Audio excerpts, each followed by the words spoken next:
안녕하십니까, 김현성입니다. 대전 세종 충남 400만 지역민들과 함께 만들어가는 시사 프로그램 시사앤디스납. 오늘도 지역민의 날카로운 질문과 제안, 또 놓치지 말아야 할 우리 지역 이슈의 중심으로 들어갑니다. 충남 당진의 전국 최대 규모의 산업 폐기물 처리장이 건설 중인데 주민과의 갈등이 있다고요? 네, 송산 산업단지 내 19만 700여 제곱미터, 무려 축구장 20개 크기의 대규모 산업 폐기물 처리장이 들어선다는데요. 이럴 수 이슈, 주민들의 호소 들어보시죠.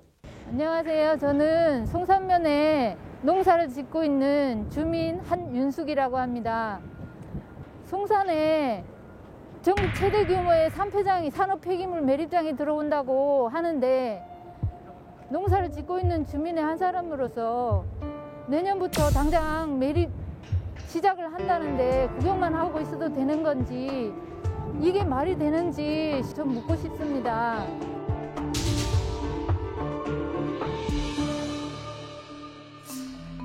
당진시 송산면에는 송산 2 일반 산업단지가 조성돼 있습니다. 산업단지에는 산업공정에서 발생하는 폐기물을 처리하기 위해 산폐장을 의무적으로 설치해야 합니다. 이곳 역시 내년 1월부터 산업 폐기물을 매립하기 위한 마무리 공사 중입니다. 송산 산폐장은 축구장 20개 크기에 해당할 정도로 대규모 시설인데요. 준공 후 13년 동안 사용될 예정입니다.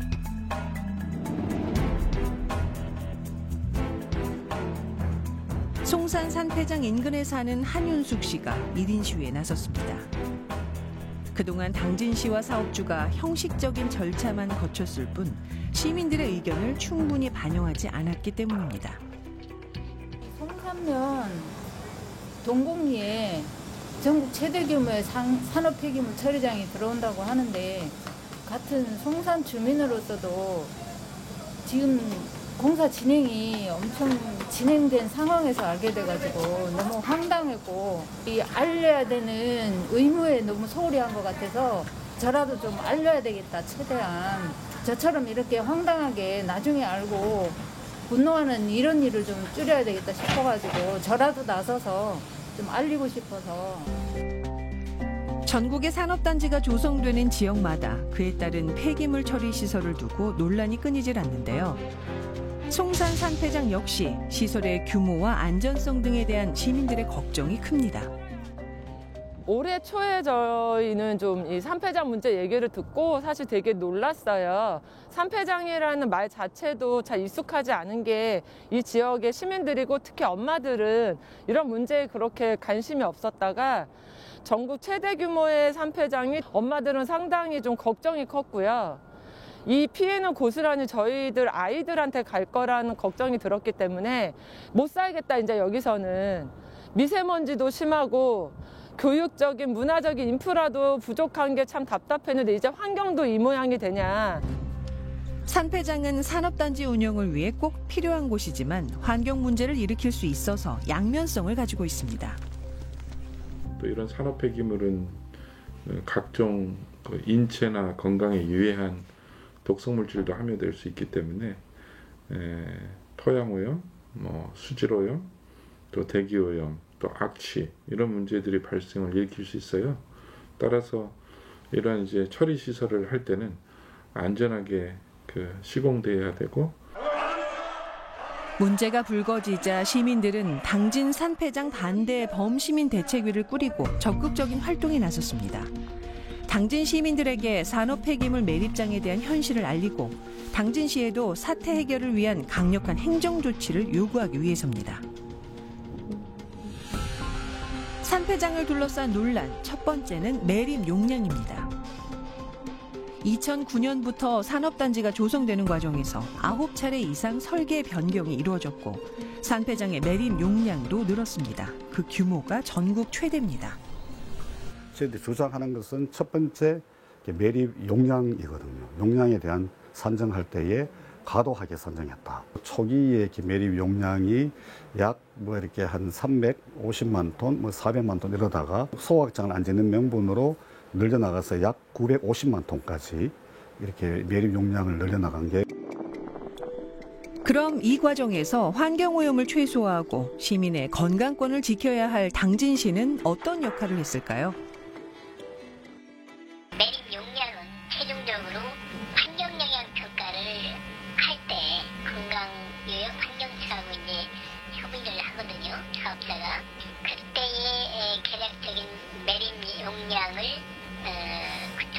협의를 하고. 금강유역환경청은 지자체가 결정할 사항이라고 잘라 말합니다. 환경예약자한테 결정이 협의된 사항으로 반영을 해줬다라고 이야기를 해주시는데 실시간 인가는 지자체에서 하는 겁니다. 그 승인 권한은 어차피 지자체에 있는 거기 때문에. 누구도 제대로 설명해주지 않는 상황. 결국 시민들이 거리로 나섰습니다. 사업주 이익만 대변하는 당진시의 소극적인 행정처리 문제를 더 이상 두고 볼 수 없다는 것이죠. 그것은 환경의 평가인데 의견은 내요, 당진시가. 네네. 의견을 낼 수 있게 돼 있어요. 그 의견을 적극적으로 자기 그런 말을 방어하지 않았다는 거죠. 담당 공무 우리가 조금이라도 줄이려 노력해야 되는데 당진 시민들이 미안하다 사과를 이렇게 여러 번 했어요. 이 산패장 시설은 산업단지 내에 설치돼야 하는 거 필수 시설이니까요. 그리고 주민들도 이에 대한 이견은 없는 것 같습니다. 그런데 산업 폐기물로 생길 수 있는 환경 문제, 이 문제를 지금 주민들은 우려하고 있는 것 아니겠습니까? 네. 그 송산 산패장의 경우 내년 1월부터 이렇게 산업 폐기물 매립이 시작될 예정입니다. 당장 이제 다음 달이 되는 거죠. 그런데 10년 넘는 기간 동안 매립량이 무려 1,000만 톤이 넘습니다. 주민들은 바로 이 매입 용량이 이제 과다하다 이런 얘기를 하는 거고요. 그래서 이제 당진시가 미리 업체 측과 좀 이야기를 하고 또 미리미리 주민들과 좀 협의를 했고 소통을 했으면 좋지 않았을까 이런 이야기를 하는 거죠. 그 매립 용량의 적정 기준에 대해서 주민들 알 권리 측면에서도 당진시가 주민들한테 알리고 주민들도 이거를 수긍할 수 있을 만한 어떤 시간적 여유나 이런 게 필요했을 것 같은데 예. 왜 이런 식으로 했는지 조금 아쉬운 점이 있고요. 또 산업폐기물장 문제는 워낙 전국적으로 당진시뿐만 아니라 다른 곳곳에서도 분란이 많이 일어날 수가 있는 부분이에요. 주민들은 뭐 환경 문제도 걱정을 하고 허가가 적정했느냐 이 부분에 대한 그 잡음도 많이 있는 업종이기도 하거든요. 그래서 협의가 미리 필요하지 않았나 그런 생각이 듭니다. 예. 결국은 이제 주민과 지자체 사이의 신뢰의 문제가 아닐까 싶습니다. 맞습니다.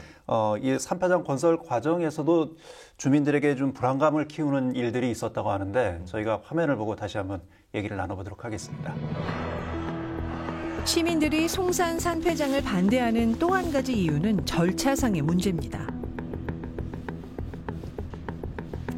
알고 보니 사업주가 1년 넘게 입주 계약을 하지 않은 채 공사를 진행한 것이 드러났습니다. 지난 27일 대책위는 당진시장과의 면담을 요구하기 위해 모였습니다. 최근 사업주가 입주 계약을 하기 위해 보완 계획서를 제출했기 때문인데요. 대책위는 지금은 작성할 시기가 아니라고 강조합니다. 산패장 건설 때문에 당진 시민들의 걱정이 큰 상황에 입주 계약서가 없다는 사실이 밝혀졌고 시민들은 그럼 법에 나와 있는 대로 사업권을 시에서 회수해라. 이게 시민들의 요구인데요. 이걸 들어줄 생각은 하지 않고 업자가 다시 입주계약서를 재신청했다고 해서 그거 행정적 절차라는 이유로 30일까지 그냥 도장 찍어줘야 된다라는 말을 저희가 듣고 이걸 막고 시민들의 의견을 좀 전달하기 위해서 나왔습니다. 산업단지에서 사업을 하려면 관리기관과 입주계약을 체결해야 합니다. 사업주의 의무를 규정하는 것이기 때문에 중요한 단계인데요. 만약 입주 계약을 하지 않으면 처벌받거나 용지를 양도해야 한다는 조항도 있습니다. 이날 대책위는 당진시의 책임 있는 자세를 요구하며 문제의 심각성을 강조했습니다. 두 번째는 주민 소환. 입주계약서 문제로 항의를 하러 온 거고요. 시장님이 안 계신 게 좀 안타깝긴 한데 예, 입주계약서를 분명히 미체결한 게 드러났고 시민들은 분명히 법대로 나온 대로 당진시에서 이걸 회수해서 공공 운영하라는 요구를 하고 있습니다. 이 와중에 업자에서 그걸 제공했다고 해서 30일까지 찍어줄 수밖에 없다는 얘기를 하는 당진시에 저희가 항의 방문을 온 거고요. 안 계시지만 좀 저희들의 이런 의견과 이 항의 내용을 좀 잘 전달해 주시기를 바라고 30일까지 만약에 입주계약서를 그대로 넘기면 당진 시민들이 절대 가만히 있지 않겠다는 거 그 뜻을 좀 정확하게 전달을 하고 싶습니다. 과거 당진시는 이 사안에 대해 자체 감사를 진행하고도 법적인 문제가 없다고 밝혔습니다. 입주계약 미체결의 심각성을 파악하지 못했던 걸까요? 여기 같은 경우는 토지 취득시기가 작년 9월에 이제 등기를 했거든요. 그 이전에 이미 토지 취득 전에 이미 환경영향 평가도 마치고 폐기물 처리 사업계획 적정 통보도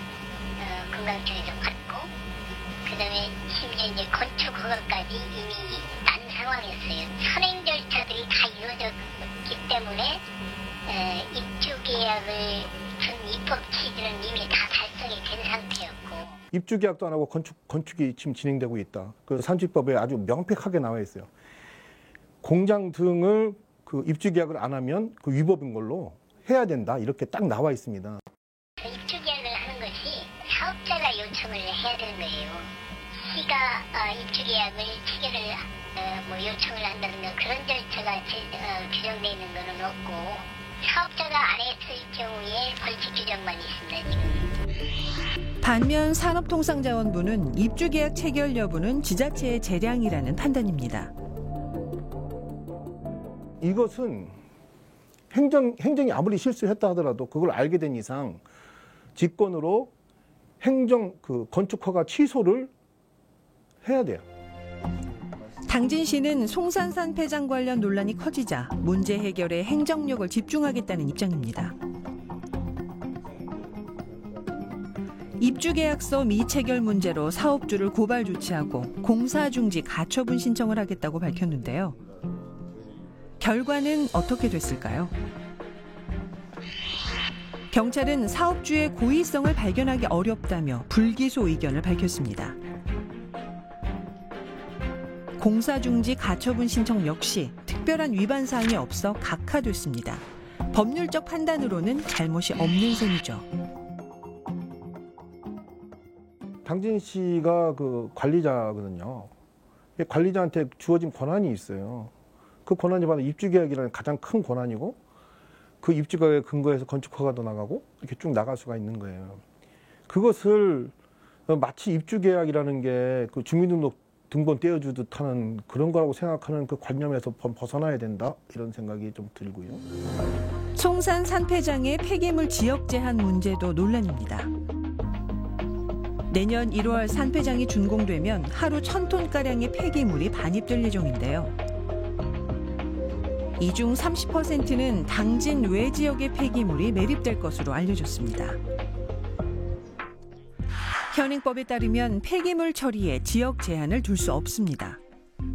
산단 내에는 묻기로 했는데 이걸 전국 반입을 풀어서 다시 말해서 지금 이렇게 전국 반입을 인근 어떤 강력단이라든가 그 지역에 일어나는 산업 폐기물을 묻는 것이 아니고 당진으로 이렇게 용량을 키우면서 이렇게 전국 반입을 풀게 한 이게 문제거든요.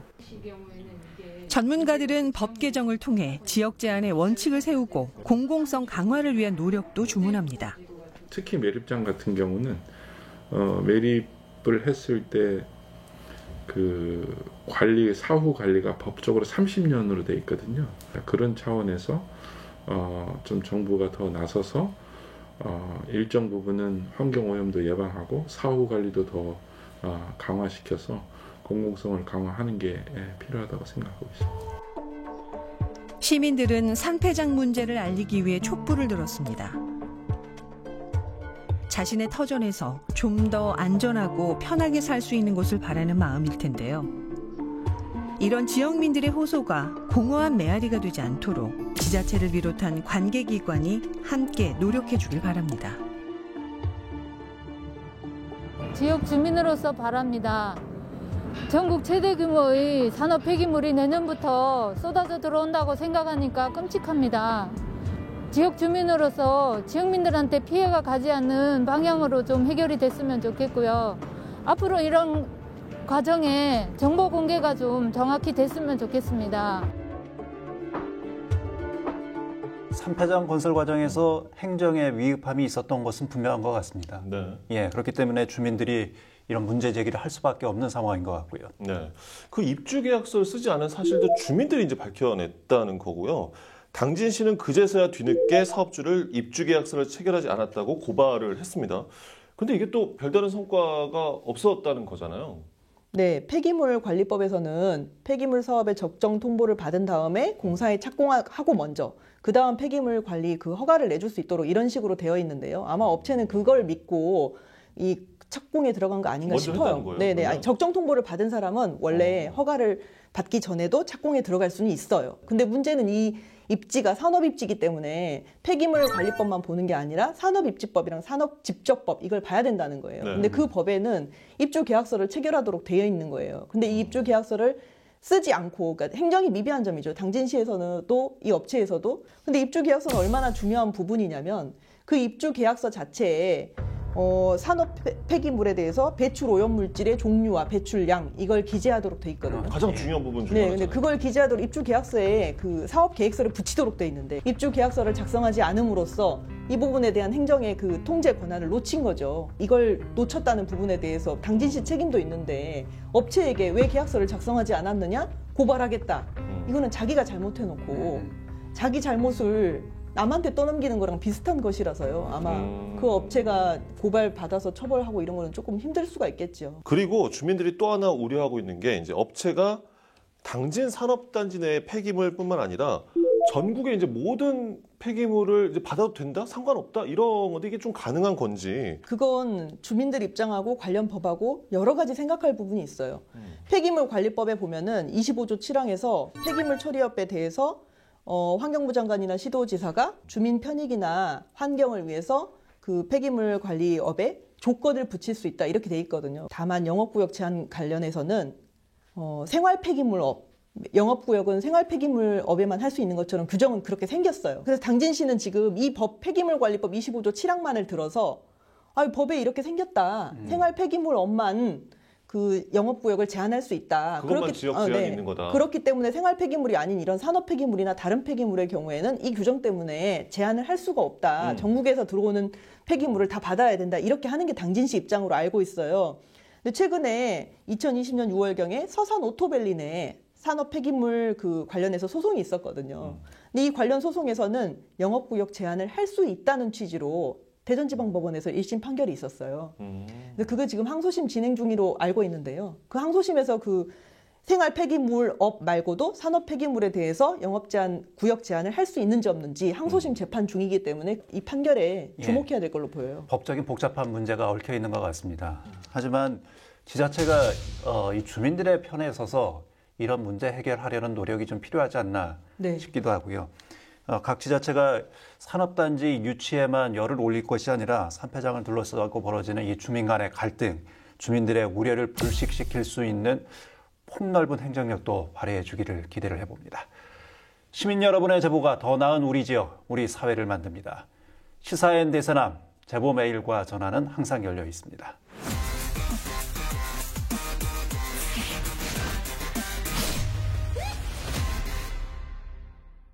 농촌의 사전적정에는 주민의 대부분이 농업에 종사하는 마을이나 지역을 뜻합니다. 그런데 충남의 한 농촌 마을엔 논과 밭 대신 66층짜리 주상복합 아파트와 번듯한 상가들이 즐비하다고 합니다. 어째서 이런 곳이 농촌이라 불리고 있는 것일까요? 시민립보 불청객에서 파헤쳐봅니다. 네, 저는 지금 충남 아산시에 있는 한 농촌 마을에 나와 있습니다. 바쁜 도시생활로 지친 많은 현대인들은 현재 귀농이나 귀촌에 많은 관심을 가지고 있는데요. 하지만 엉터리 탁사 행정의 결과로 좀 수상한 귀촌도 있다고 합니다. 오늘 시민립보 불청객 시간에서는 이 이상하고도 수상한 귀촌에 대해 알아보도록 하겠습니다.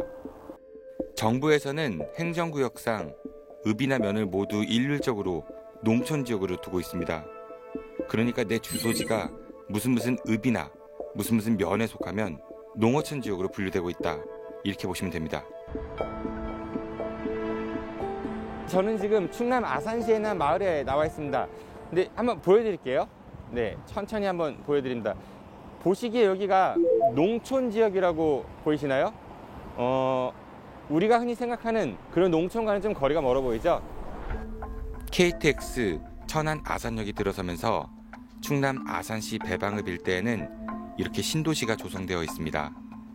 그리고 이곳에는 수도권 전철 1호선도 들어오고 또 66층짜리 초고층 주상복합 아파트를 비롯해 지난 10월 말 기준 약 7만 명 가까운 인구가 모여 살고 있다고 합니다.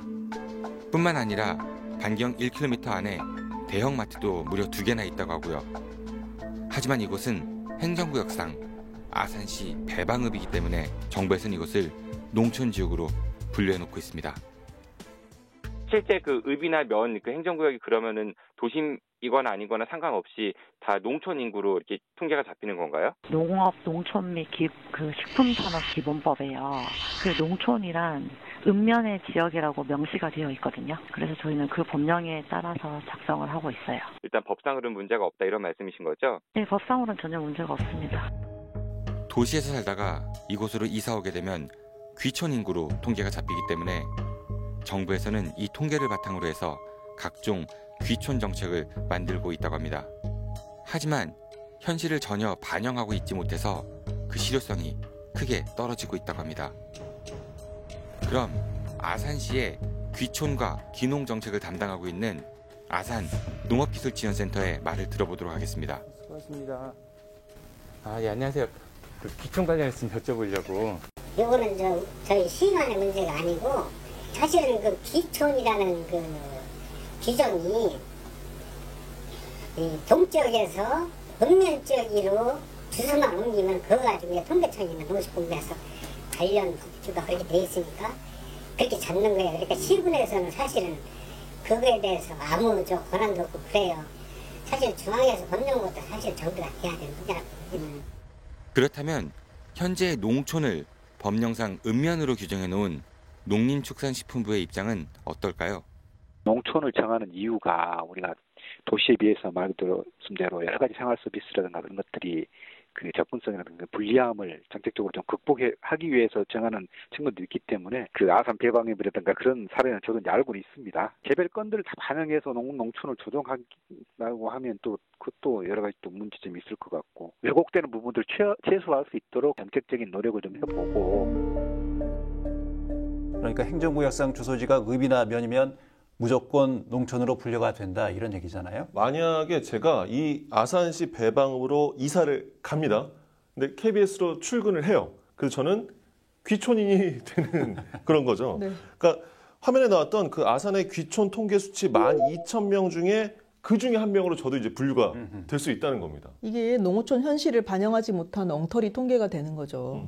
이게 통계에서만 그치는 게 아니라 그 수치 관련해서 귀촌 관련 예산도 편성되고 그렇죠. 지원도 예. 할 거고 이럴 텐데 이런 게 바로 행정력 낭비가 아닐까 싶습니다.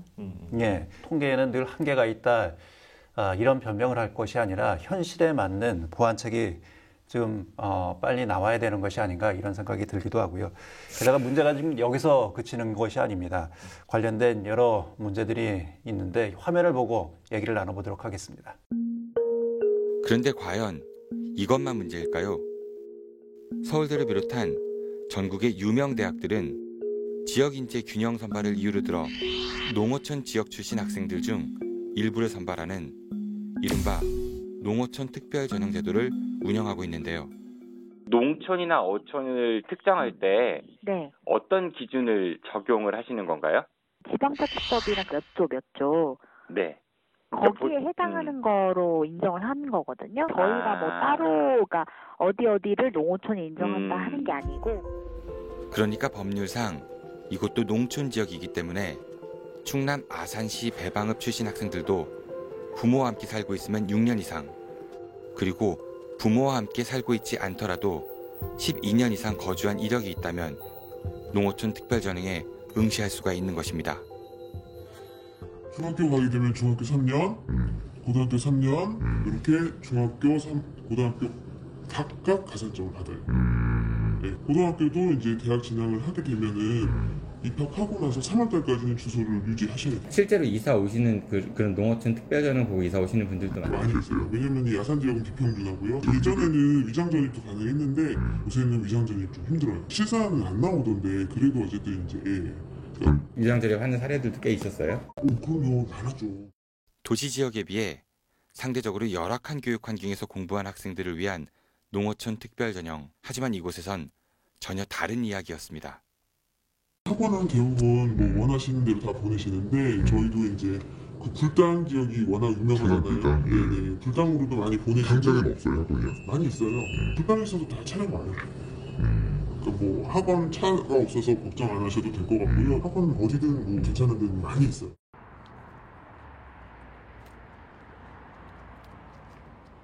농어촌 특별전형은 도시에 비해 상대적으로 교육 환경이 열악한 농촌과 어촌 지역 학생들을 위한 특별 전형입니다. 하지만 보시다시피 이곳에는요, 많은 학원들이 몰려 있습니다.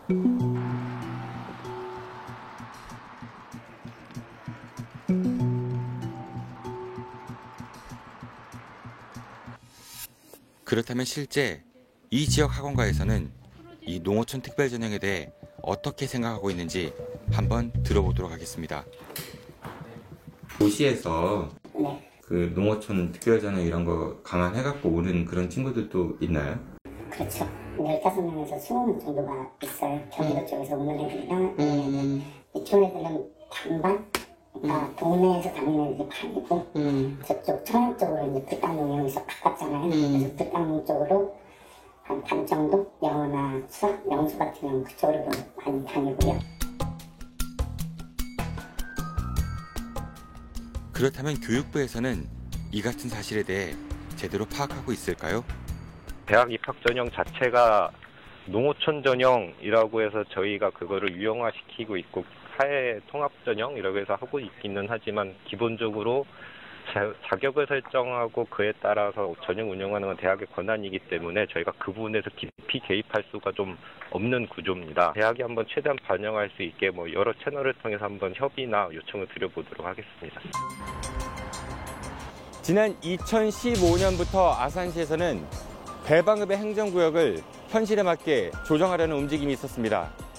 하지만 어떤 이유에서인지 5년이 지나도록 배방읍에 대한 분동은 이루어지고 있지 않는데요. 기초자치단체인 충남 청양군에 비해 인구가 2배나 넘게 많은 아산시 배방읍. 하지만 여기는 여전히 농촌 지역으로 분류되어 있고 그러면서 제도의 허점을 이용해 각종 편법들이 동원되고 있습니다. 이러한 부작용을 막기 위해서라도 행정당국이 탁상에서 벗어나 현실로 좀 나아봐야 되지 않을까요? 행정구역 조정 이야기가 나온 게 한 5년이나 됐다고 하는데 글쎄요, 아직도 조정이 되지 않고 있다. 이거 선뜻 이해가 되지는 않습니다. 행정구역 개편이 될 경우에는 입시 관련된 농어촌 특별 전형 여기서 이제 제외되는 것도 물론이고 지방세도 부담이 늘어날 거고 건강보험료 이런 것도 차이가 있을 수 있거든요. 주민들은 당연히 반대할 수밖에 없죠. 그리고 또 농어촌 특별 전형 같은 경우에는 6년, 12년 이렇게 길게 보고 귀촌 아까 그걸 했는 사람들이 있을 수 있거든요. 근데 자기네들 입장에서는 그게 당연히 싫은 일일 수밖에 없죠. 특히나 대한민국 이 사회에서 농어촌 특별 전형을 내가 누릴 수 있는데 그걸 내려놓는다. 네. 그 선택을 할까 하는 생각이 저도 듭니다. 네. 예. 그러면 누군가의 또 기회를 빼앗는 결과를 초래할 수가 있기 때문에요. 예. 공정해야죠, 입시는. 예, 맞습니다. 네. 농림축산식품부 그리고 교육부도 철저한 실사를 통해서 이 제도의 허점을 하루빨리 보완해야 하겠습니다. 지금 여러분은 시사인 대선함과 함께하고 계십니다.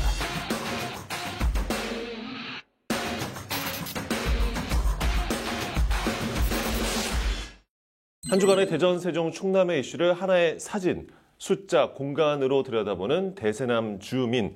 자, 첫 번째 대세남 주민은 이주의 현장입니다. 영상으로 그 현장을 보시죠.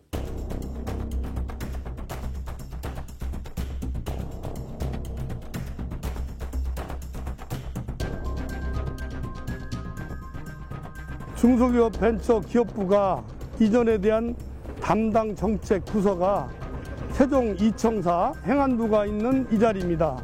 이곳에 와서 이전 반대에 대한 의견을 표출하기 위해서 와 있습니다.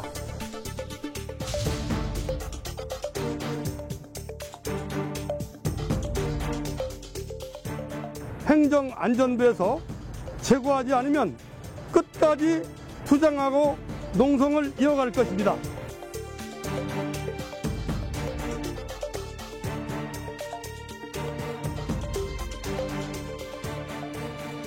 대전과 세종의 거리는 불과 몇 킬로도 안 됩니다.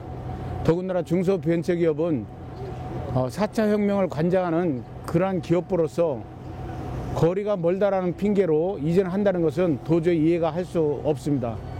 소상공인의 매출에 엄청난 타격이 있을 뿐만 아니라 더군다나 인구도 그만큼 세종으로 유출된다면 대전의 경제력은 그만큼 떨어질 수밖에 없습니다.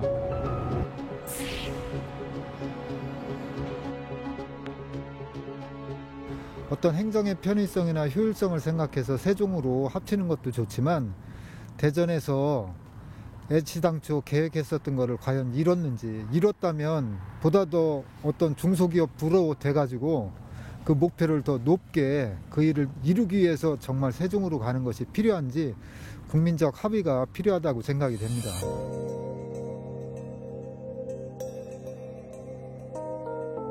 시민 입장에서는 그다지 반가운 일이 아닌 것 같아요. 아무래도 경제적인 부분이라든지 아마 인구 유출 부분에서도 문제가 많이 있는 것 같습니다. 지방이 뭐 분리돼 있다는 생각이 안 들고 아무래도 수도권과 더 가까워지는 느낌? 또 여러 가지로도 세제 혜택이라든가 여러 가지 있을 것 같아요. 서로 의논하고 결정해야지 이렇게 일방적으로 한쪽에 흘리고 한쪽은 아니고 이렇게 하면 대전시 전체로 봐서도 이건 반드시 마이너스다. 중소벤처기업부 이전에 대해서는 절대 용납하지 않을 겁니다. 절대 이전은 안 됩니다.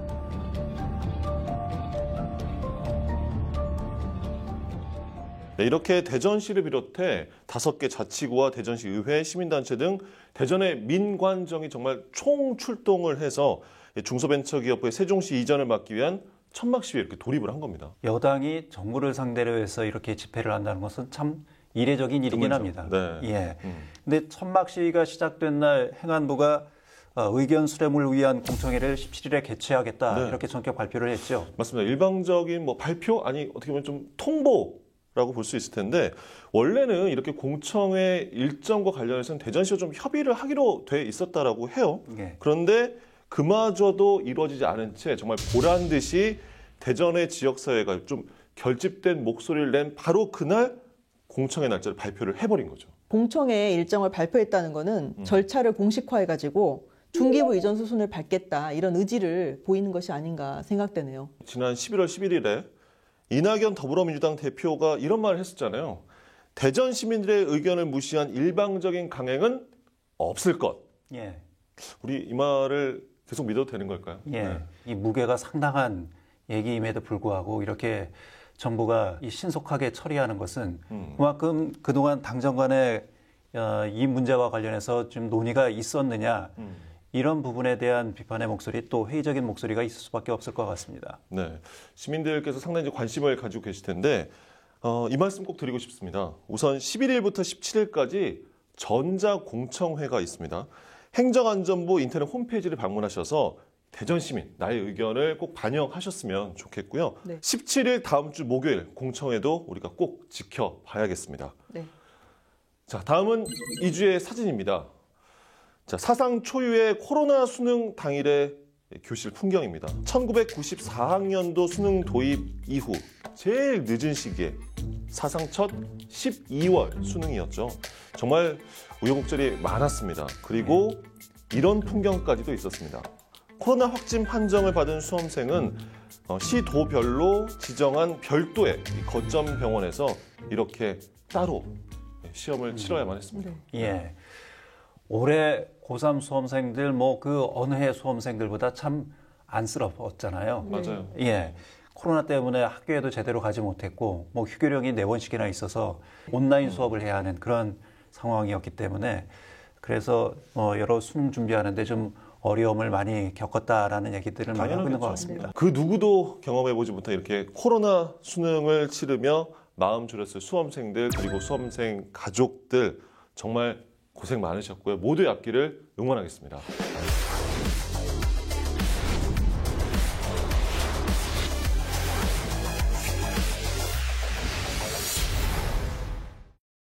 방송을 탄 기자들, 방탄기자단의 거침없는 시사 토크, 시사 두루치기 시작합니다. CBS 신서구 기자, 중도일보 임병환 기자와 함께하겠습니다. 두 분 어서 오십시오. 네, 안녕하세요. 예, 대전 유성구에 있는 공기업이죠. 한전 원자력 연료. 지난 8월에 가스 누출 사고가 있었는데 이게 원자력 관련 회사이다 보니까 상당히 이제 많은 시민들이 불안할 수밖에 없었던 사고였습니다. 한전 원자력 발전소는 국내 원자력 발전소에서 사용하는 핵연료를 만드는 생산 시설입니다. 이곳에서 지난 8월 10일 그 육불화 우라늄, 즉 우라늄을 농축할 때 주입하는 기체인데요. 이게 밸브에서 누출되는 사고가 발생을 했습니다. 그 밸브가 원격으로 개방이 돼야 되는데 원격으로 개방되지 않는 상황이어서 작업자 4명이 기화실로 들어가서 그 밸브를 손으로 잡고 좀 흔드는 과정에서 그 틈새에서 6불화 우라늄이 누출된 겁니다. 그래서 그 안타까운 사고의 원인은 어떻게 나온 건가요? 한국원자력안전기술원이 그 조사 결과 보고서를 최근에 발행을 했거든요. 네. 근로자들께서는 그 불화수소가 누출될 수 있는 상황을 예상하지 못해서 방호 마스크를 착용하지 않으셨고요.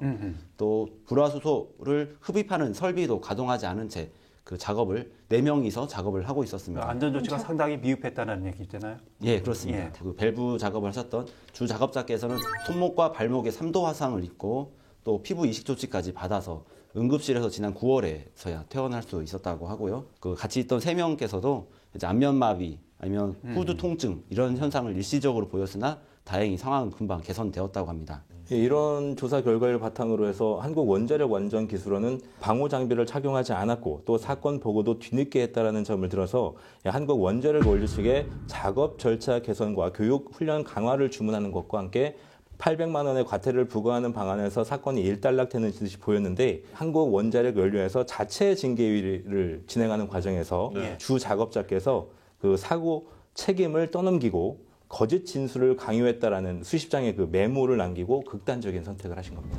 지시에 따랐을 뿐인데 책임을 떠넘기고 있다거나 교체 작업이 아닌 점검 중에 사고가 발생했다라고 말을 해라. 이렇게 압력을 받았다는 내용도 있고요. 또 녹취록도 있는데 상사들이 우리가 정리해본 내용대로 말하라 라고 이렇게 숙지를 시켰다든지 거짓말을 못하겠는데 그러면 어떻게 하나요? 이렇게 얘기를 했더니 그러면 잘 모른다라고 답해라. 잘못하다가는 우리가 당할 수도 있다. 이런 내용이 그 녹취록에 포함이 돼 있다고 합니다. 산업 현장에서 재해가 발생하면 그 책임을 노동자에게 많이 전가하잖아요. 그런 전형적인 유형이지 않을까 이런 생각이 들기도 하고요. 노조 측은 해묵은 갑질과 책임 떠넘기기는 악습을 더 이상은 두고 볼 수가 없다라고 이제 진상 규명을 촉구하고 있고요. 정의당도 이와 같은 진상 규명과 함께 중대재해기업처벌법 제정을 촉구하고 있습니다.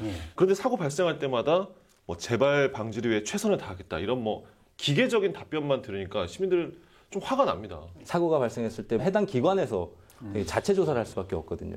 아니면 좀 아까 말씀드렸다시피 한국원자력안전기술원에서 해야 되는데 사실상 그 조사의 신뢰성을 어디까지 우리가 수용하고 인정할 수 있느냐라는 부분에 대해서는 좀 다르게 생각해 볼 필요가 있을 것 같고요. 관련해서 유족 측에서도 이와 관련해서 계속 문제 제기를 하고 있지만 원하는 어떤 그런 대응을 얻어내지 못하고 있는 상황이고 이번 주 중으로 해서 고소장을 접수하기로 했습니다. 예. 조사를 받던 직원이 이제 스스로 목숨을 끊은 사건이 됐기 때문에 사법기관에 좀 철저한 조사가 뒤따라야 하지 않을까 싶습니다. 그리고 안타깝게 돌아가신 삼각고인의 명복을 빕니다. 자, 다음 이슈 살펴보죠. 463억 원의 진료비 환수가 결정된 병원이 우리 지역에 있다고 하는데 어떤 내용입니까? 국민건강보험공단 대전 충청본부가 최근에 이제 대전에 있는 한 종합병원이 기업의 영리 목적으로 사용이 됐다라고 하는 사무장병원으로 지목을 하고 그동안 지급한 요양급여 비용 463억 원을 환수하겠다고 발표했습니다. 앞서 서울에 있는 종로경찰서가 이 병원을 실질적으로 운영한 의료기기 업체의 대표와 회장을 의료법 위반으로 입건을 해서 검찰에 송치를 했거든요. 이를 계기로 이제 건보공단이 그동안 지급한 급여를 환수하겠다고 나선 겁니다. 최 변호사님. 네. 우리나라 법에는 의사들만 병원을 설립할 수가 있잖아요. 네네. 이 사무장 병원이라는 것 자체가 불법 아닙니까? 네. 의료법상으로는 우리나라는 의사만 병원 개설할 수 있도록 돼 있고 법인인 경우에는 의료업을 목적으로 설립된 법인이거나 비영리 법인이어야만 의료기관을 설립할 수 있어요. 이유는 의료 서비스 질과 공공성을 담보하기 위한 거죠. 자본에 휘둘려서 과잉진료나 의료기기를 부당하게 사용한다거나 건강보험공단의 그 재정을 악화시키거나 이런 일들을 못하게 막으려고 의사만 하라 이런 취지로 규정하고 있는 거죠. 이 문제가 된 이 병원이 언제 지어진 병원이죠? 개원을 한 거는 2015년도였고요. 근데 이제 사무장병원 기업의 이윤에 이렇게 변질된 것은 2017년쯤으로 지금 보입니다. 그럼 그동안에 그런 위법성에 관한 조사들은 없었나요? 2018년도였는데요. 마찬가지로 국민건강보험공단 대전 충청본부가 충청권에 있는 의료기관 중에 11곳을 사무장병원으로 의심되니 경찰이 직접 수사해달라 이런 식으로 수사 의뢰를 했습니다. 이 당시에 이 병원도 그 수사 의뢰 대상 병원이었는데요. 종합병원이 어떤 사무장병원으로 의심돼서 경찰에 수사 의뢰된 것은 국내 처음 있는 일이어서 의료계에서도 이때 주목을 받았습니다. 그런데 어찌된 일인지 경찰 수사는 좀 흐지부지 하고 말았고요. 그 내부자가 대전지방검찰청에 고발을 했는데 좀 재밌는 게 이 내부 고발한 사람이 이 병원의 원장이에요. 네? 전 원장이에요. 전. 예. 전 원장? 예. 네. 이 병원을 처음에 설립한 사람이 우리 병원 사무장 병원이니까 처벌해달라고 진정을 한 겁니다. 이 원장의 주장에 따르면 이 병원을 신축할 때에 해당 기기업체 사장 대표로부터 의료기기를 리스를 해서 실질적으로 그 의료기기를 사진 않았지만 허위로 문서를 그렇게 꾸며서 대출금을 받자라는 그런 조언이었고 그거를 따라서 했다라는 것이 이제 그 원장의 주장이거든요. 전 원장의 주장. 예, 전 원장의 주장인 것이죠. 그렇게 해서 병원을 개원을 했는데 개원을 하고 나서 2달 후에 메르스가 터져버렸죠. 예. 그 병원에서 메르스 환자가 나왔고 그래서 결과적으로 그 병원이 30일 동안 코호트 격리가 됐습니다. 그 재정 위기가 오니까 또다시 그 의료 기기 업체 대표한테 계속해서 돈을 여기저기서 뿌어서 병원을 운영을 했는데 그 운영 자금을 또다시 그 의료 기기 업체 대표한테 받았다는 것이죠. 예. 몇 년 동안 80억 원에 가까운 돈을 계속해서 대여를 해왔다는 거예요. 서로 간에 복잡한 이해관계가 얽히고 설킨 결국 이제 경영권 분쟁까지 가게 된 사안인데 지금 이 상태로 보면 사실상 이 병원은 의료기기업체 쪽에서 경영을 전담하는 이런 상황이 되버린 거잖아요. 그래서 그 원장은 나는 병원 사냥꾼에 당한 것이다. 이런 사무장 병원에 우리 세금이 새 나가는 것은 막아야 한다라는 취지도 이야기를 하고 있습니다. 지난 목요일에 이 내부 고발자 이 원장님을 법원에서 배웠어요. 메르스 사태가 후에 차라리 이때 자기가 문을 닫았다면 병원의 문을 닫았다면 어떤 다른 조치가 이루어져서 건전한 병원이 되었을 텐데 그때 어떻게든 병원을 유지하려고 어떤 자본 외부에 있는 자본을 끌어들이다 보니까 여기까지 왔다라고 말씀하시면서 결국 이제 병원이 돈벌이 수단이 돼버렸다. 자기가 의도하지 않았지만 결국에 이렇게 됐다. 예. 어쨌든 두 사람이 다 잘못했죠. 했는데 무려 463억 원이나 국고가 부당하게 들어간 거잖아요. 그렇습니다. 몽땅 환수를 해야죠. 돌려받아야죠. 네. 자, 다음 이슈 살펴보도록 하겠습니다. 지난 18일 한국타이어 대전공장에서 작업 중이던 노동자가 크게 다치는 사고가 있었습니다. 지난달 18일이었는데요. 40대 노동자가 성형공정 회전 설비에 끼우면서 머리하고 가슴에 큰 부상을 입고 병원으로 이송이 됐지만 지금까지도 아직 중태입니다. 예, 사람이 다가가면 센서가 작동을 해서 그 설비가 멈춰야 되는데 멈추지 못하고 사고가 발생하고 말았습니다. 그 같은 사고가 좀 반복되고 있는데요. 빠르게 회전하는 그 벨트에 얼굴을 부딪혀서 이렇게 부상을 당하시거나 아니면 손가락 끼임 이런 사고로 지난해부터 한국타이어 금산공장에서는 총 8건의 산업재해 신청이 있었다고 합니다. 예. 통상 이제 이런 인명사고가 발생하게 되면 그 사고의 원인을 규명하기 전까지는 공장 전체를 좀 가동을 중단하는 것이 상식적이고 합리적일 텐데 근데 일부 시설만 중단시키고 나머지 시설은 그대로 다 운영을 했다면서요? 노동계는 같은 종류의 위험 요인이 있는 그 성형기 90대에 모두 작업을 중단해야 된다라고 이야기를 하고 있지만 대전지방고용노동청은 같은 라인에 있는 성형기 14대만 중단을 하고 나머지 76대는 계속해서 가동을 진행하고 있습니다. 중대재해가 아니라는 이유 때문인데요. 지금 현행법상 중대재해는 한 사람 이상이 사망을 하거나 아니면 3개월 이상 요양이 필요한 부상자 2명 이상이 발생했을 경우 또 부상자가 10명 이상 재해를 입었을 경우에 한해서 중대재해가 적용이 되고 있는데 이번 사안은 근로자가 사경을 헤매고는 있지만 사망하지 않았다는 이유로 중대재해로 적용되지 않고 있습니다. 중대재해 범위에 대해서 우리 사회가 좀 다시 논의를 해야 되지 않을까 하는 생각이 들었어요. 굉장히 엄격한 거거든요. 예.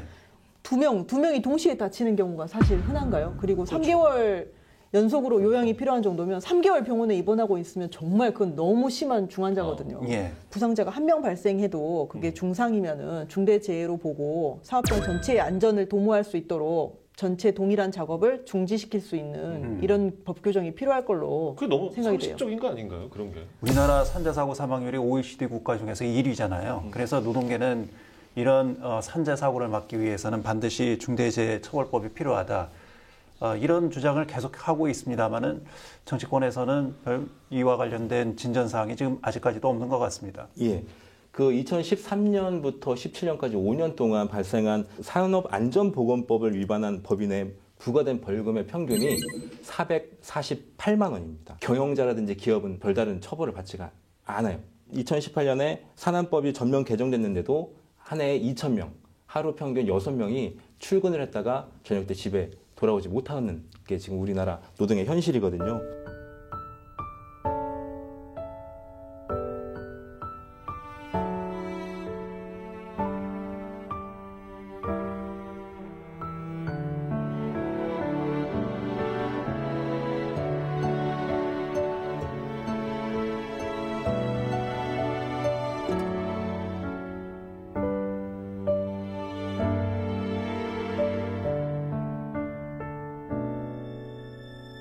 산재가 끊이지 않는 이유는 간단해요. 산재가 발생했을 때 수습 비용이 그 이전에 설비를 교체하거나 관리하고 운영하는 비용보다 훨씬 싸기 때문에 사람이 죽었을 때 벌금이 448만 원이라는 이 현실, 이건 이제 좀 바꿔야 되지 않을까. 이윤 극대화만을 추구하다 보니까 이 안전을 비용으로 인식한다는 얘기잖아요. 네. 예, 그래서 안전 관련 비용을 제대로 쓰질 않기 때문에 이런 현실을 맞고 있지 않나 싶습니다.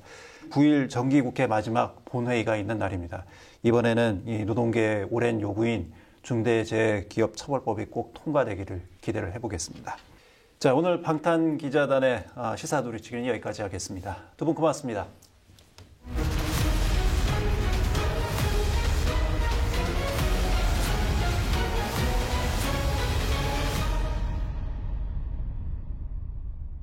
우리말 중에 별이다라는 말이 있습니다.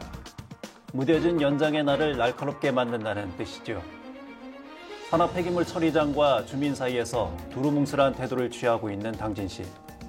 농어촌 특별전형을 부당하게 사용하는 가짜 농촌의 실태조차 파악 못하는 교육부. 그리고 일터에서 다친 노동자의 앞에 등 돌린 한국타이어. 이들의 무뎌진 윤리와 양심의 날을 다시 날카롭게 벼릴 수 있는 힘은 우리 모두의 비판과 감시가 아닐까 싶습니다. 시사의 대선함은 대전사정 충남 400만 지역민과 함께 날선 비판의 눈으로 이들을 끝까지 지켜보겠습니다.